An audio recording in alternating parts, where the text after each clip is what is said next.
I've put this off for way too long.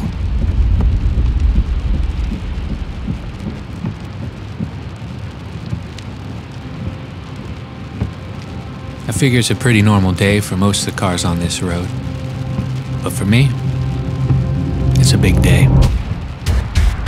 I don't know if you can see this in the back, maybe you can see this in the front. I lost part of these 2 fingers. If you want a closer look, you can come see me after the show. I only charge $5 for that.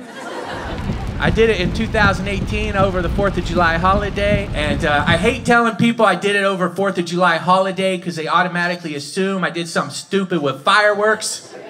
I didn't. I did something stupid on a jet ski. I was actually on the back of a boat. They were towing a jet ski. The rope they were using to tow the jet ski gets loose, flies towards me in the back. I go to grab the rope for some reason. Fingers get stuck between the rope and the seat, sliced them off. Yeah, hilarious.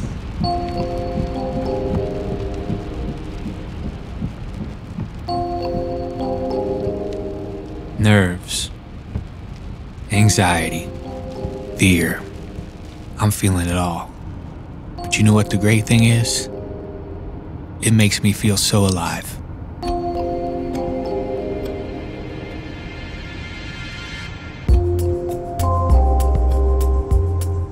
As a comedian, I'm used to being on the road. You can really find yourself on these long road trips. I look at it as my life is my art. My art is my life. If something makes me sad or hurts me, I want to make it funny. I want to make a joke out of the pain. I want people to relate to me, to understand. I want to understand them, but the only way to understand them is to understand myself. And that's scary, real scary. Please give it up for the very funny Brian Swinehart. Yeah, thanks, Jen. Man, I've never felt pain like that, man. Your finger's very sensitive. I'm in the emergency room. I'm cussing. I'm screaming. Doctor tries doing small talk with me to calm me down. He said to me, "So I hear you're a comedian." "Yes, Doc, I'm a comedian." He said, "Say something funny." I'm like, "Doc, I'm sure there's something funny about this situation. I just can't put my finger on it."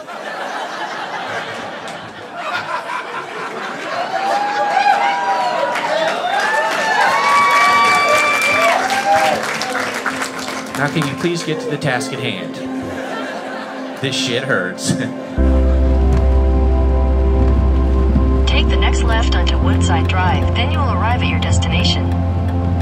After the boating accident, I went into a depression.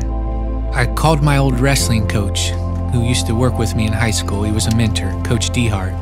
I told him about the accident. He said, "That ain't nothing. You can overcome that in a heartbeat." He said, "Come meet me at the old wrestling garage."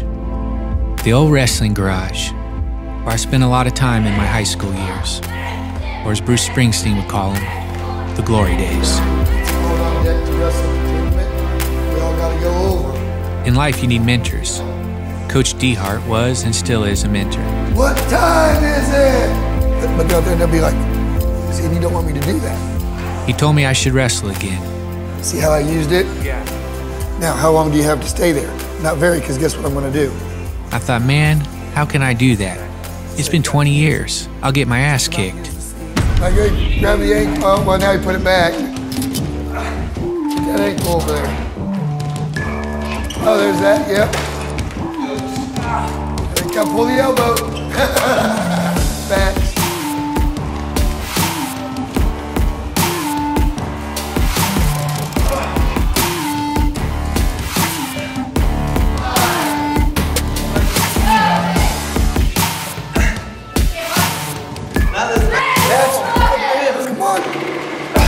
There.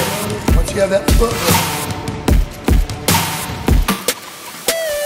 But I figure an ass beating is better than laying around in depression.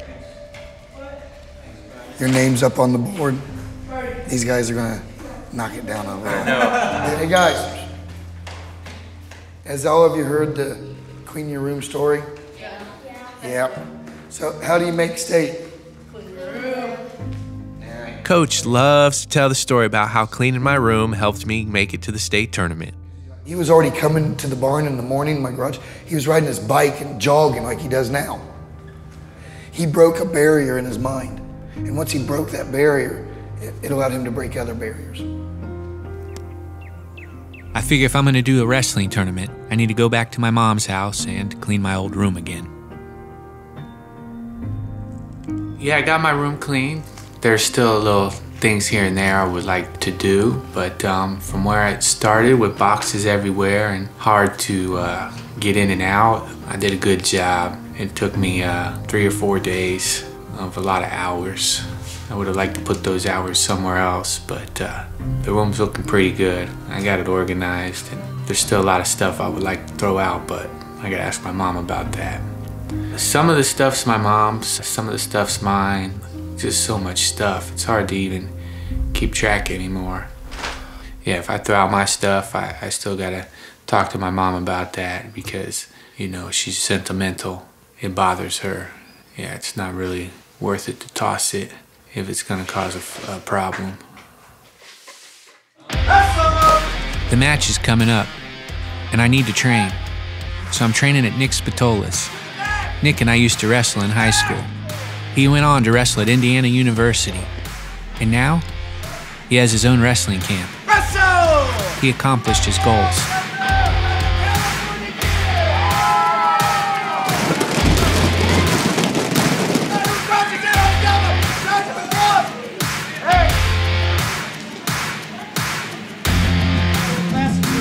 What have I got myself into? This ain't a good look. I'm getting my ass beat by everyone, even the junior high kids. I forgot how hard this was. I'm having second thoughts about this tournament. Unfortunately, I told too many people I'm gonna do it, so I have to stick with it. This is tough. I don't remember it being this tough.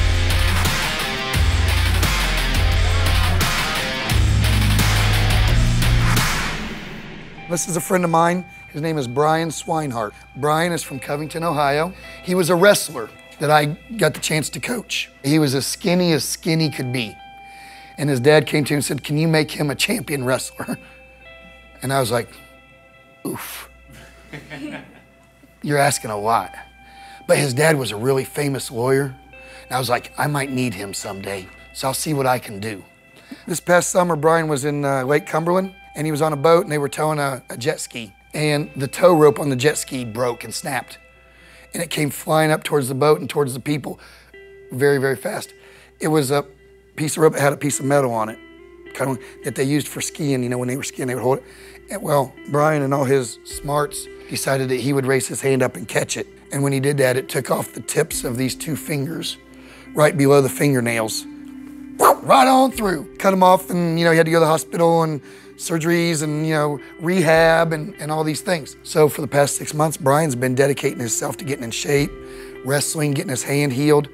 And tomorrow at the University of Cincinnati, he's going to wrestle in a tournament for his own mental, and if I can wrestle, I can do anything.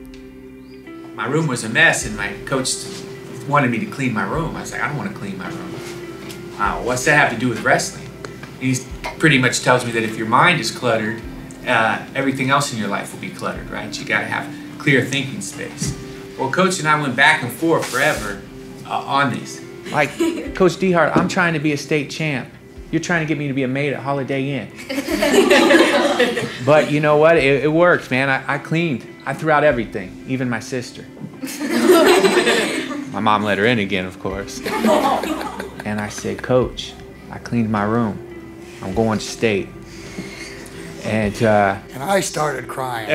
18 years old, 40 years old, and we're crying. Yeah. And he's like, I cleaned my room, Coach. I have a quote that says, there's one way to get better. Make yourself do something you don't want to do when you don't want to do it.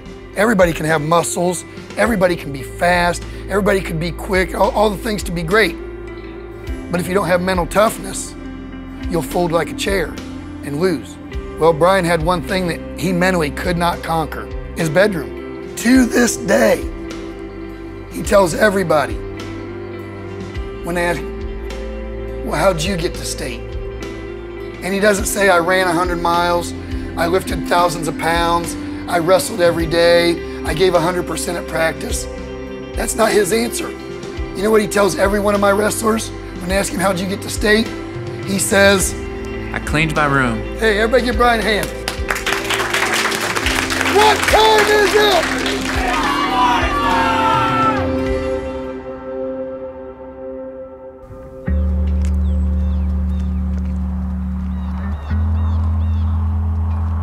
My dad, he came to all my matches. He missed one match because he was doing a paper out for me. I had a paper out and he was doing my papers so I could go to the wrestling match. I got pinned that match actually. When he wasn't there, I looked up and I kind of panicked that he wasn't there. My dad was old, so I was always afraid he was gonna die. You know, I haven't wrestled since my dad died. Dad used to take me to all the tournaments and he was always there and it was kind of fun. You know, I'd make my weight and we'd go eat pancakes and stuff like that. I don't know if I never wrestled again because my dad died or if that had anything to do with it, because he always told me, you know, keep living, keep going, keep trucking. But I haven't wrestled since he died. And it's been 20 years, almost probably to this date, when I had my last match. Wrestling was a big thing with him and I. When I went to state, I had that big match. And when I won, it was kind of chaos. Everybody was congratulating me and everything. And then I seen in the corner of the gym, my dad, he had a handkerchief and I seen him wipe his eye. When times are tough, man, I remember that him wiping his eye, knowing that he was proud of me. And that, you know, he probably died knowing that whatever I face, you know, I'll take it on.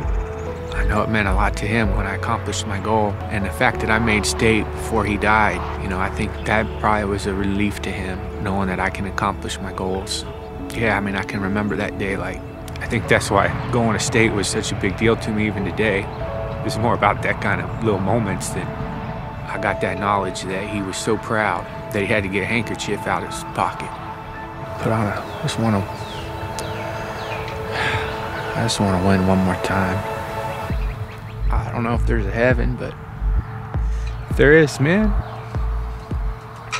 if there is, I want my dad pulling out that hanky again tomorrow. It's been hard making this comeback, you know?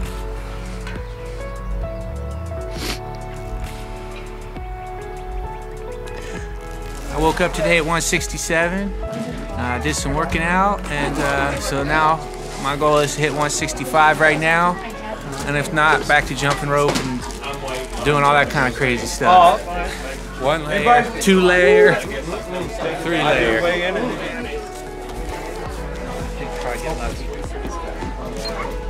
164.7, you ready? Yeah, I'm ready, baby. All right, man.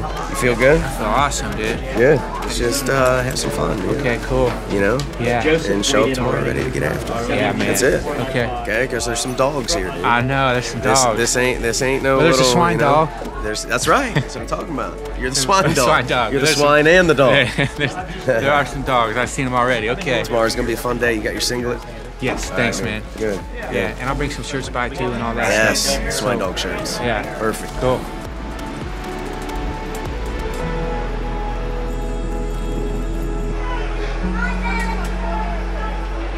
This is Dennis Willoughby, but we call him Scooby. He's a legend in my hometown. He goes to all the sporting events and everyone loves him. He's known as our town's good luck charm. And I figure if I'm gonna survive this tournament, I'm gonna need as much luck as possible.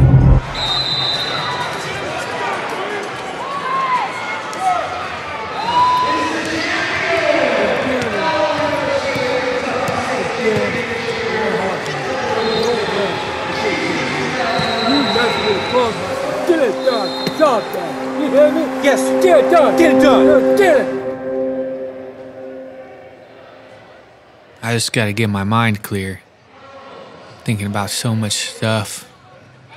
I forget what it's like to be in these tournaments. Forget how I used to get warmed up and just moving so fast.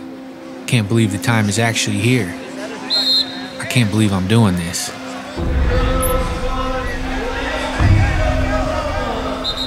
And this guy is strong. How did I have to get this guy? Oh, why'd I do that? I never do that. Shoot in the middle of the mat.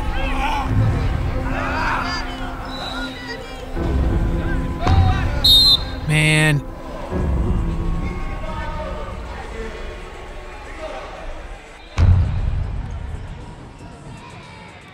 After the match, I said I let people down because I got pinned.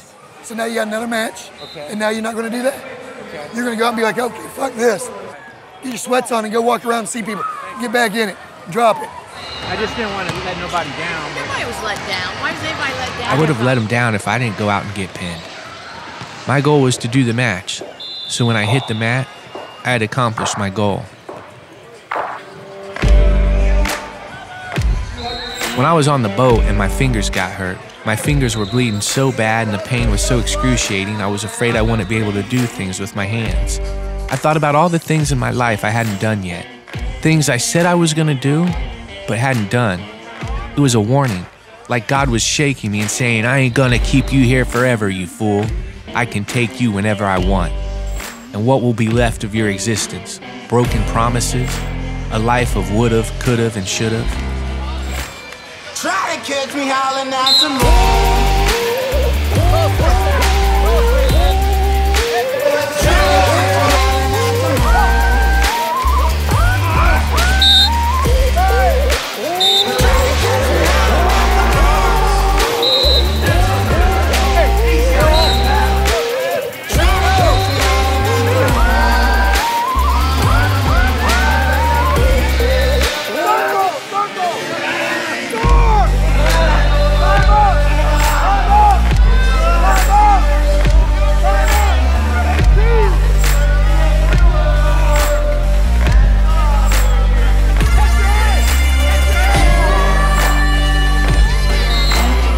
So I cleaned my room again. Technically, I lost the match. Well, I got my ass beat. I wrestled like I hadn't wrestled in 20 years. Because I hadn't. Hey, you just did what you said. I don't want to get pinned. I'm going the whole match. Regular decision.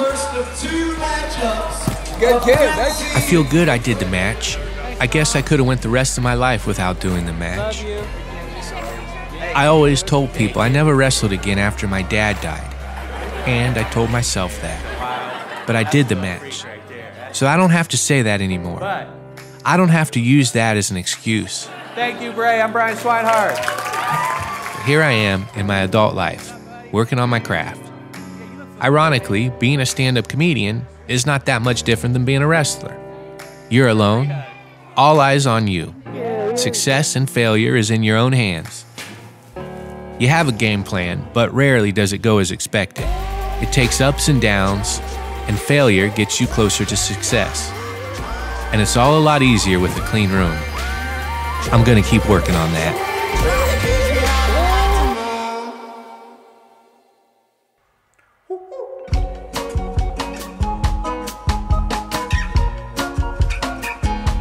I joined the high school wrestling team because the coach told me wrestlers who win get girls. Bullshit. Coach should have said wrestlers who lose get a dude's nuts in their face. I've been teabagged more than Lip did.